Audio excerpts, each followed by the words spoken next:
2012년 9월 5일 조 애플비라는 여성이 영국 레스터의 한 주차장에 파놓은 얕은 도랑에 무릎을 꿇고 500년 넘게 아무도 건드리지 않은 채 그곳에 놓여있던 해골에 굽은 척추에서 흙을 털어냈습니다. 무덤은 잘못됐다. 너무 짧았다. 시신은 머리가 벽에 기대어 있고 손은 오른쪽 엉덩이 위에 어색하게 얹힌 채 억지로 끼워져 있었다. 마치 구덩이를 판 사람이 크기를 잘못 판단해서 시신을 억지로 밀어 넣은 것 같았다. 관도 없고 수위를 고정하는 핀도 없고 어떤 부장품도 없었다. 빅토리아 시대의 벽돌 아래 90mm 깊이의 흙더미 속에 뼈만 덩그러니 묻혀 있었다. 벽돌이 조금만 더 깊게 쌓였더라면 유골은 완전히 훼손되었을 것이다. 수십 년 동안 이 무덤 위에는 시청 직원들이 차를 주차해왔다. 주차 구역 중 하나에는 알파벳 R 하나만 적혀 있었다. 이 이야기는 왕을 찾는 이야기가 아닙니다. 그 부분은 엄청난 역경을 딛고 이미 이루어졌습니다. 이 이야기는 과학자들이 마침내 그의 DNA에 올바른 질문을 던졌을 때 어떤 결과가 나왔는지, 그리고 아무도 예상하지 못했던 한 가지 답이 어떻게 5세기 동안 이어져 온 것으로 추정되는 왕족 혈통을 조용히 뒷받침하는지에 대한 것입니다. 영국 역사의 대부분 기간 동안 리처드 3세의 유해 위치는 잘못된 방향을 가리키고 있어 미해결 사건으로 여겨졌습니다. 400년 동안 관광 안내서와 지역 전설에서 되풀이되어 온 지배적인 이야기는 종교개혁 당시 폭도들이 그레이프라이어스 수도원에서 왕의 유골을 파내어 보우브리지의 소어강에 던져버렸다는 것이었습니다. 심지어 1865년에는 유골이 물에 들어갔다고 추정되는 지점을 표시하기 위해 빅토리아 시대의 명판이 세워지기도 했습니다. 4세기 동안 그것이 공식적인 결말이었습니다. 이는 사후 평판이 거의 전적으로 자신을 계승한 왕조에 의해 형성된 왕에게는 편리한 결말이었습니다.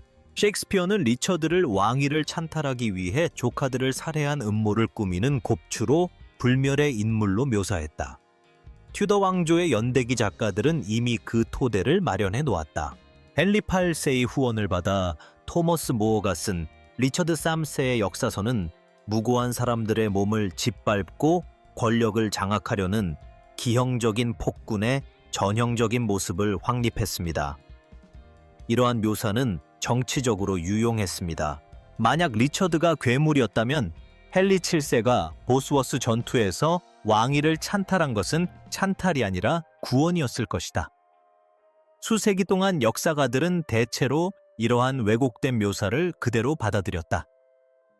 리처드 3세는 풀이해야 할 미스터리가 아니었다. 그는 이야기가 끝난 악당이었다. 하지만 소수의 연구자들은 그 강이 전하는 이야기를 결코 받아들이지 않았다. 1986년 레스터 대학교 역사학자 데이비드 볼드윈은 레스터셔 고고학 및 역사학회 회보에서 유해가 철거된 수도원 위에 세워진 건물 아래에 묻혀 그레이프라이어스 부지에 여전히 남아있을 가능성이 높다고 주장했습니다. 그는 심지어 21세기의 발굴자가 그것들을 발견할지도 모른다고 예측했습니다. 하지만 수십 년 동안 아무도 이에 대해 아무런 조치를 취하지 않았습니다. 그러다가 2003년 계보학자 존 애쉬다운 힐은 조용히 놀라운 일을 해냈습니다. 리처드의 여동생인 요크의 마거릿의 유해를 확인하기 위한 프로젝트의 일환으로 그는 또 다른 여동생인 요크의 앤으로부터 시작하여 17대에 걸친 딸들을 거쳐 캐나다에 거주하는 은퇴한 언론인 조이 입센까지 이어지는 살아있는 미토콘드리아 DNA 계통을 추적했습니다. 그 단 하나의 계보 덕분에 만약 유골이 발견된다면 과학자들은 그 유골의 이름을 물어볼 수 있는 방법을 갖게 되었습니다. 조이 입센은 2008년에 세상을 떠났지만 이미 그녀의 미토콘드리아 DNA를 자녀들에게 물려주었습니다. 런던에서 가구 제작자로 일하는 그녀의 아들 마이클은 기꺼이 샘플을 제공해 주었습니다. 그러던 중 에든버러에 기반을 둔 리처드 3세 협회의 회원이자 시나리오 작가인 필리파 랭글리는 대부분의 전문가들이 무모하다고 여겼던 일을 해냈습니다. 그녀는 전 세계 리처드 3세 협회 회원들을 대상으로 한 국제 크라우드 펀딩을 통해 17,000 파운드 이상을 모금했고 레스터 시의회를 설득하여 주차장 접근 허가를 받았으며 2012년 8월 25일 보스워스 전투에서 리처드 쌈세가 사망한 지 3일 만에 레스터 대학교 고고학 서비스 소속 고고학자들이 아스팔트를 뚫기 시작했습니다. 수석 고고학자 리처드 버클리는 랭글리에게 교회를 찾을 확률은 기껏해야 5대 5이고 무덤을 찾을 확률은 9대 1로 매우 낮다고 말했다. 그들은 이 주간의 발굴 작업을 위한 자금만 확보한 상태였다. 수도원 부지의 1%만이 발굴 가능했고 나머지는 현대식 건물, 도로, 놀이터 아래에 묻혀 있었다. 2개의 발굴 구덩이가 계획되었다. 모든 것은 아스팔트를 가로지르는 좁은 절개선이 거의 500년 동안 지상에서 완전히 사라진 유적지의 정확한 몇 제곱미터와 만나는지에 달려 있었다. 몇 시간 만에 그들은 뼈를 발견했다. 1.5m 아래에서 발견된 왼쪽 다리뼈였다. 30대 남성이었다. 8월 25일은 1485년 리처드 쌈세가 처음 매장된 날의 기념일이었다. 아무도 계획한 일은 아니었다. 며칠 후 발굴 작업을 통해 발견된 유골은 역사 기록과 대조해 볼 때 거의 모든 면에서 리처드 3세와 일치했다. 흉추의 심한 척추측만증으로 우측 어깨가 들려 있는 것이 당시의 증상과 일치합니다. 선천적인 것이 아니라 청소년기에 발병했으므로 리처드는 척추측만증이 진행되기 전에는 정상적으로 발달했을 것입니다. 그의 원래 키는 약 5피트 8인치로 중세시대 평균보다 컸습니다. 그의 형인 에드워드 4세는 6피트 4인치로 기록상 가장 키가 큰 영국 군주였습니다. 척추측만증 때문에 리처드는 키가 눈에 띄게 줄어들었고 비대칭적인 체형을 숨길 수 없었을 것입니다. 방사성 탄소 연대 측정 결과 사망 시기는 1455년에서 1540년 사이로 추정됩니다. 사망 당시 나이는 30세에서 34세 사이로 추정됩니다. 리처드는 1485년 8월 22일 보스워스 전투에서 32세의 나이로 전사했습니다. 그리고 부상도 있었습니다. 사망 당시 또는 그 직전에 입은 부상은 총 11개였으며 그중 9개는 두개골에 입은 상처였습니다. 2014년 9월 조 애플비와 그의 동료들이 수행한 상세한 골격 분석 결과가 의학 저널 란셋에 발표되었는데 이 연구 결과는 법의학적 정확도로 한 남성의 마지막 순간을 재구성했습니다. 두개골 윗부분에 3군데의 얕은 면도 상처가 있었는데 이는 두피를 베고 뼈를 스치는 정도의 상처로 사망에 이르게 하지는 않았습니다. 오른쪽 뺨에 단검에 찔린 상처가 있었다. 머리 꼭대기에는 론델 단검이 관통한 상처가 있었다. 그리고 나서 죽음을 초래한 공격들이 이어졌다. 아마도 할버드였을 것으로 추정되는 커다란 칼날 하나가 두개골 밑부분의 60 곱하기 55mm 크기의 일부를 깎아내어 뇌를 완전히 드러냈다. 또 다른 총알은 두개골 오른쪽을 완전히 관통하여 뇌를 뚫고 100mm 이상 떨어진 반대쪽 내벽에 박혔다. 팔이나 손에는 방어 흔적이 없었다. 그는 다른 부위는 여전히 갑옷으로 보호받고 있었지만 투구는 없어진 상태였다. 이는 포위당하고 말에서 떨어져 탁 트인 곳에서 살해당한 왕의 부상이었다. 시신에 남은 2개의 추가 상처, 즉 10번째 갈비뼈의 베인 상처와 오른쪽 엉덩이를 뚫고 골반까지 찔린 칼 자국은 거의 확실히 사후에 입은 상처였다. 굴욕감으로 인한 상처였다. 당대 기록에 따르면 리처드의 알몸 시신은 말에 얹혀 레스터까지 행진했다고 합니다. 골반 부위의 상처는 바로 그러한 노출 방식과 일치합니다. 모든 상처가 역사적 서술을 뒷받침합니다. 하지만 맥락을 고려하지 않고 뼈만 가지고는 15세기 후반에 폭력적인 죽음을 맞은 누구의 것이든 될 수 있었습니다. 확증을 위해서는 DNA 검사가 필요했습니다.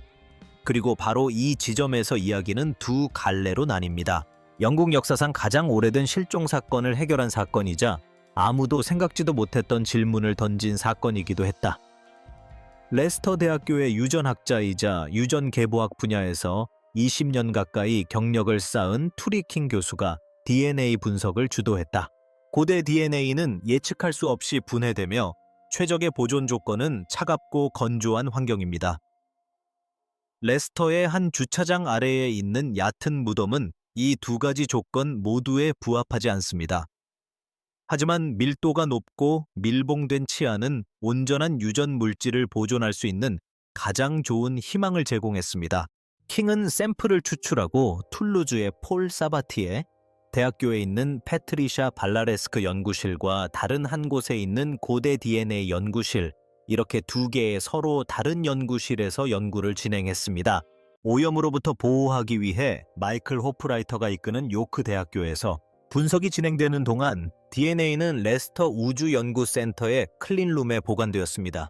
이 시설은 일반적으로 우주선 부품 조립에 사용되며 위성 전자장비를 미세한 오염으로부터 보호하기 위해 설계된 공기 역과 시스템이 500년 된 유전 물질을 현대 인류 DNA로부터 보호하는 데에도 똑같이 효과적이었습니다. 첫 번째 검사는 미토콘드리아 DNA를 대상으로 했습니다. 이 유전 물질은 어머니로부터 모든 자녀에게 전달되지만 그 이후 세대로 이어지는 것은 오직 딸을 통해서만 가능합니다. 리처드 3세는 살아있는 후손을 남기지 않았습니다. 하지만 그의 어머니인 세실리 네빌은 자신의 미토콘드리아 DNA 염기 서열을 모든 자녀에게 전달했을 것입니다. 리처드의 누이인 요크의 앤도 같은 유전자를 가지고 있었고 딸들이 대대로 그 유전자를 이어받아 수세기를 건너 현재까지 살아남았습니다. 마이클 입센이 최초의 참고 사례를 제공했습니다. 계보 연구를 이끌고 있는 케빈 슈러 교수는 독자적으로 웬디 돌디그라는 여성을 통해 두 번째 여성 혈통을 추적했는데 그녀는 연구원들이 연락하기 전까지 자신이 왕족과 혈연 관계가 있다는 사실을 전혀 몰랐습니다. 그 결과는 이상 없었습니다. 골격과 입센의 미토콘드리아 게놈이 완벽하게 일치했습니다. 돌디그와의 염기 서열 비교에서 단 하나의 염기 치환만 발생했는데 이는 여러 세대에 걸쳐 예상된 결과입니다. 결정적으로 입센과 돌디그는 서로 일치하여 두 사람을 세실리 네빌과 연결하는 가계도가 정확하다는 것을 독립적으로 확인했습니다. 목의 혈통도 이를 뒷받침했습니다. 이 사람이 바로 리처드 3세였습니다. 모든 유전적 및 비유전적 증거를 결합한 베이지안 분석을 통해 계산된 신뢰 수준은 99,599%에 달했으며 이는 670만 분의 1의 가능성 비율에 해당합니다. 킹은 또한 유전적 표지자를 사용하여 리처드의 외모를 예측했습니다. DNA 분석 결과 리처드 2세는 적어도 어린 시절에는 파란 눈일 확률이 96%, 금발일 확률이 77%에 달하는 것으로 나타났습니다. 현존하는 리처드 2세의 초상화는 모두 검은 머리로 묘사되어 있지만 이 초상화들은 모두 그의 사후에 대부분 튜더 왕조의 의뢰로 그려진 것입니다. 가장 오래되고 신뢰할 만한 자료인 런던 고대 유물협회 소장 아치형 액자 초상화는 유전적 예측과 가장 근접한 일치를 보였다. 튜더 왕조의 영향을 받은 5세기 동안의 초상화 양식은 왕의 외모와 명성을 조용히 어둡게 만들었다. 하지만 킹의 이야기는 여기서 끝나지 않았다. 그녀는 또한 아버지로부터 아들에게 남성 계통을 통해 변함없이 전달되는 DNA 부분인 Y 염색체를 원했습니다. 이 염색체는 북의 왕조에서 계승권을 나타내는 염색체입니다. 리처드에게는 아들이 없었습니다. 따라서 Y 염색체 비교 대상을 찾으려면 가계도를 4대 거슬러 올라가 리처드의 고조 할아버지인 에드워드 쌈 3까지 가야 했고 그 다음 다른 아들을 거쳐 랭커스터 공작 존 오브 가운트를 지나 뷰포트 가문을 거쳐 1714년부터 1803년까지 살았던 저대 뷰포트 공작 헨리 서머셋의 살아있는 남성 후손까지 내려가야 했습니다. 총 19세대에 걸친 긴 가계도. 하지만 모든 연결고리가 연결되어 있다면 Y 염색체 유형은 일치해야 합니다. 익명의 생존 후손 5명을 대상으로 검사를 실시한 결과 4명이 일관된 Y 염색체 하플로타입인 R1BU15 이 일을 공유하여 예상대로 북의 혈연 관계임을 확인했습니다. 하나는 완전히 다른 하플로그룹인 IM170에 속했는데 이는 그의 최근 가계에서 부계 관계가 잘못되었다는 것을 의미했습니다. 그것은 흥미로웠지만 걱정할 만한 일은 아니었습니다. 정말 걱정스러운 것은 이것이었습니다. 리처드 3세의 Y 염색체는 알릴 B65E가 아닌 GP287 하플로그룹에 속했습니다. 전혀 비슷하지 않았습니다. 남계 혈통이 단절되었습니다. 만약 여러분이 DNA가 수세기 동안 양피지 기록에만 의존해 전해 내려오던 가정들을 어떻게 조용히 무너뜨리는지에 관심이 있어서 이 채널을 시청하고 있다면 바로 이런 종류의 발견을 우리가 계속해서 파헤치고 있는 것입니다. 구독하시면 이러한 소식이 공개될 때 바로 받아보실 수 있으며 현재 보도되고 있는 내용과 직접적으로 연결되는 왕실 DNA 조사 기사가 더 많이 준비되어 있습니다. 리처드 3세와 뷰포트 5세 공작을 잇는 19세대 어딘가에서 기록상 아버지가 아닌 남성과의 사이에서 아이가 태어났고 생물학적 남성 혈통이 단절되었다. 계승 자귀 상속 그리고 전쟁권을 결정짓는 그 혈통은 반세기 동안 아무런 의문 없이 지속되었습니다. 왜냐하면 그 누구도 이를 검증할 분자 수준의 도구를 가지고 있지 않았기 때문입니다. 킹 교수와 공동 저자들은 2014년 12월 네이처 커뮤니케이션즈에 발표한 논문에서 이 문제를 신중하게 다루었습니다. 세대당 1, 2%의 역사적 친자 확인 오류율을 고려할 때 19세대에 걸쳐 친자 관계가 단절되는 것은 단순히 가능성만 있는 것이 아닙니다. 누적 확률은 17%에서 33% 사이입니다. 통계적으로 볼 때 그럴 가능성이 높았습니다. 문제는 그것이 일어났는지 여부가 아니라 어디에서 일어났는지입니다. 왜냐하면 그 답에 따라 이것이 계보상의 작은 각주에 그칠지 아니면 왕조의 지각 변동을 일으킬 만한 중대한 사건이 될지가 결정되기 때문입니다. 만약 그 분기가 1500년 이후 서머셋 보퍼트 가문 간의 긴 계보 어딘가에서 늦게 발생했다면 현대 후손들은 예상했던 것과는 다른 Y 염색체를 가지고 있다는 것을 의미합니다. 하지만 중세 왕들은 그들이 주장하는 대로 왕위 계승자였습니다. 만약 그 일이 에드워드 3세와 리처드 3세 사이의 4세대 중 어느 시점, 즉 초기에 일어났다면 장미 전쟁을 통해 잉글랜드 통치권을 쟁취한 요크 왕조는 유전적으로 존재하지 않는 북의 혈통 위에 세워진 셈이 됩니다. 이 분쟁의 정당성 체계 전체가 아무도 거짓인 줄 몰랐던 거짓말 위에 세워질 위기에 처했다. 역사가 W.M. 오름로드는 어떤 시나리오가 역사적으로 더 타당한지 검증하기 위해 나섰다. 2016년 브리폴스를 통해 발표된 한 연구에서 그는 레스터 팀이 처음에는 존 오브 가운트를 지목했다고 언급했는데 이는 가운트의 출생 배경에 대한 소문이 그의 생전에도 떠돌았기 때문이다. 그러나 오름로드는 그러한 주장이 신빙성이 떨어진다고 판단하고 전혀 다른 인물에 주목했다. 리처드 3세의 할아버지인 케임브리지 백작 리처드, 케임브리지의 어머니는 요크 공작 에드먼드 오브 랭글리의 두 번째 왕비인 카스티아의 이사벨라였다. 이사벨라는 리처드 2세의 이복 형제인 엑서터 공작 존 홀랜드와 불륜 관계를 맺었다는 소문이 널리 퍼져 있었다. 정황 증거는 명확하다. 케임브리지는 아버지로부터 아무런 토지도 상속받지 못했다. 아버지나 형의 유언장 어디에도 그의 이름은 언급되지 않았다. 영국 왕실 상속 기준에 비추어 볼 때 그는 명백히 무시당한 것이다. 자귀와 영지가 혈연처럼 자연스럽게 아버지에서 아들로 계승되던 왕조에서 그러한 지속적인 침묵은 단순한 실수라기보다는 의도적인 거리두기에 가깝다. 물론 이 모든 것이 증거가 되는 것은 아니다.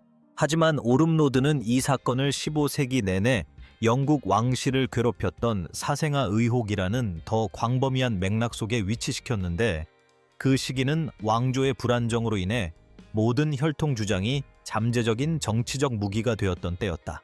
이것이 무엇에 영향을 미치고 무엇에 영향을 미치지 않는지 정확히 밝히는 것이 중요합니다. 요크 가문의 영국 왕위 계승권은 실제로 에드워드 3세의 둘째 아들이자 존 오브 가운트보다 서열이 높았던 클레런스 공작, 라이오넬 오브 안트베르펜의 여성 후손들을 통한 반대에 기반을 두고 있었습니다. 설령 요크 가문의 남계 혈통에서 부정부인 관계가 발생했더라도 요크 가문의 왕위 계승권은 북의 혈통 분쟁을 거치지 않았기 때문에 무효화되지 않았을 것이다. 이는 요크라는 이름을 갖고 요크 깃발 아래에서 싸웠던 사람들이 자신들이 대표하는 왕조의 창시자와 생물학적으로 연결되어 있지 않았을 수도 있음을 의미합니다. 그 이름은 유전적인 것이 아니라 정치적인 유산이었을 것입니다. 현재 영국 군주제의 계승의식은 1630년에 태어난 하노버 선제 후비 소피아의 반발에서 비롯되었는데 그녀의 혈통은 플랜테저넷 왕조의 남계 혈통과는 완전히 별개입니다.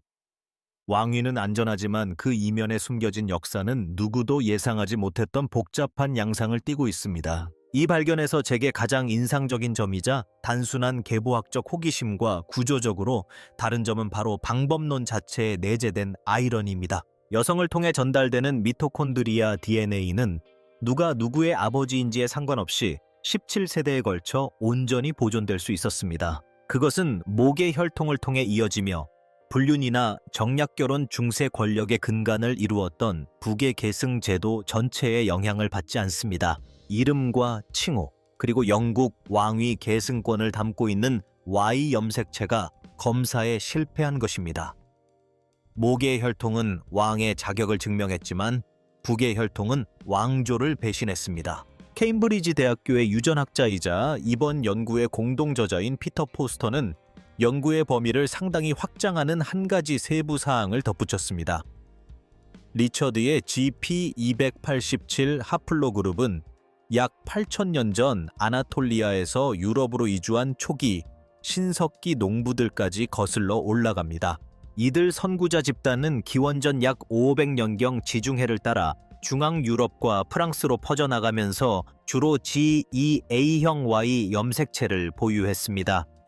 오늘날 G2A형은 유럽 인구의 약 1%에서 발견되는데 이는 한때 유전적 지형을 지배했던 이주 시대의 흔적입니다. 만약 리처드의 Y 염색체가 1028년 페르슈, 백작 휴즈까지 거슬러 올라가는 기록된 남성 혈통을 통해 진정한 플랜테저넷 왕조의 유전자를 이어받았다면 이 왕조는 유럽으로의 최초 농업 이주 물결부터 유전적 특징을 지니고 있었던 것이며 그 계보는 영국보다도 영어보다도 플랜테저넷 왕조가 상상조차 할 수 없었던 그 모든 것보다도 더 오래된 것이었다.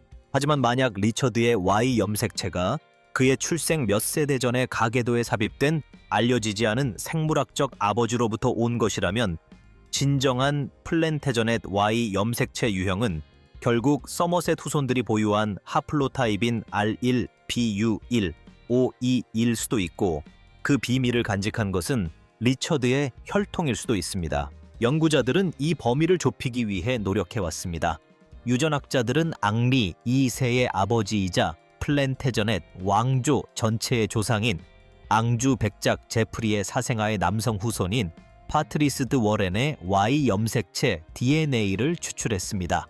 그 논리는 간단했습니다. 만약 드 워렌의 하플로그룹이 리처드의 GP287과 일치했다면 플랜테저넷 왕조 혈통이 확인되고 분기점이 서머셋 가문에 있었음이 밝혀질 것이다. 만약 그가 서머셋 가문의 R1, BU152와 일치했다면 분기점이 리처드 쪽에서 발생했음이 확인되고 보퍼트 가문의 후손이라는 주장은 배제될 것이다. 하지만 그는 어느 쪽과도 일치하지 않았다. 따라서 완전히 새로운 제3의 하플로그룹이 존재한다. 어딘가 더 먼 과거 어딘가에 또 다른 미등록 아버지가 있어 불확실성을 해소하기보다는 오히려 더 넓히고 있다. 슈러와 킹은 미국과 호주에서 다른 드 워렌 후손을 찾고 더 나아가 서머셋 가문의 확장된 분파를 찾기 위해 유전자 검사를 계속할 의향이 있다고 밝혔습니다. 슈러가 말한 전략은 여러 유전적 방향에서 포위 공격을 가하는 것으로 몇 세대 안에 분기점을 특정할 수 있을 때까지 진행됩니다. 하지만 솔직히 말해서 생물학적 계통과 기록상의 계통이 정확히 어디에서 갈라졌는지 밝혀내는 것은 불가능할지도 모릅니다. 중세 시대의 사람들은 자신의 DNA를 쉽게 제공하지 않았습니다. 대부분의 왕족 유해는 교회 당국이 개봉을 허락하지 않는 성당 무덤에 안치되어 있거나 오래전에 덮여 복구 불가능한 무덤에 묻혀 있었습니다. 런던 탑에 갇힌 에드워드 5세와 그의 동생인 요크 공작 리처드의 유해가 발견되어 검사된다면 이론적으로는 수색 범위를 좁히는 데 도움이 될 수 있지만 그들의 행방은 영국에서 가장 오랫동안 풀리지 않는 미스터리 중 하나로 남아 있습니다. 그리고 도움을 줄 수 있는 살아있는 후손들은 한정되어 있고 대륙 곳곳에 흩어져 있으며 모두가 유전자 분석 결과가 자신의 가계도에 대해 무엇을 말해줄지 알고 싶어 하는 것도 아닙니다. 때는 2026년입니다. 소비자용 DNA 키트는 외식 한 끼보다 저렴합니다. 수백만 명의 사람들이 튜브에 침을 뱉어 조상에 대한 정보를 얻었고 그 어떤 가계도에서도 예측할 수 없었던 사실들을 알게 되었습니다. 친자 관계는 더 이상 신뢰나 서류 혹은 교구 명부에 적힌 이름으로 결정되는 것이 아닙니다. 분자 수준으로 확인되며 검증이 가능합니다. 그리고 과학자들과 일반인들이 연구실과 거실에서 혈통을 검증하는 사례가 점점 늘어나고 있으며 그 결과는 때로는 기록을 확인시켜 주기도 하고 때로는 조용히 기록을 뒤집어 놓기도 합니다. 리하르트 3세는 혈통이 모든 것이었던 세상에 살았습니다. 혈통 때문에 전쟁이 벌어지기도 했습니다. 왕위 계승의 길을 열기 위해 아이들은 사생아로 선언되었습니다. 당신이 누구의 아들이라고 믿어지느냐에 따라 왕조 전체의 흥망성쇠가 결정되었습니다. 그 세상은 양피지와 믿음에 의해 움직였습니다. 그리고 529년 동안 그 양피지는 효력을 발휘했습니다. 그러던 중 레스터의 한 유전학자가 주차장 아래에 묻힌 해골에서 치아를 뽑아 우주선 청정실에서 Y 염색체의 염기 서열을 분석했고 그 결과 양피지의 기록이 더 이상 유효하지 않게 되었습니다. 플랜테저넷 왕조는 8세대에 걸쳐 14명의 왕이 통치하며 331년간 영국을 다스렸습니다. 아버지와 아들로 이어지는 그 사슬, 어딘가에서 기록되지 않은 단 하나의 행위, 불륜 비밀, 너무나 그럴듯하게 포장되어 역사가 되어버린 거짓말이 그 모든 것을 정당화하려던 생물학적 연결고리를 무너뜨렸습니다. 우리는 이제 이 사실을 알고 있습니다. 우리는 언제 누가 또는 왕좌에 앉은 자가 자신의 혈통이 왕좌의 이름과 일치하지 않는다는 사실을 의심했는지조차 알지 못합니다.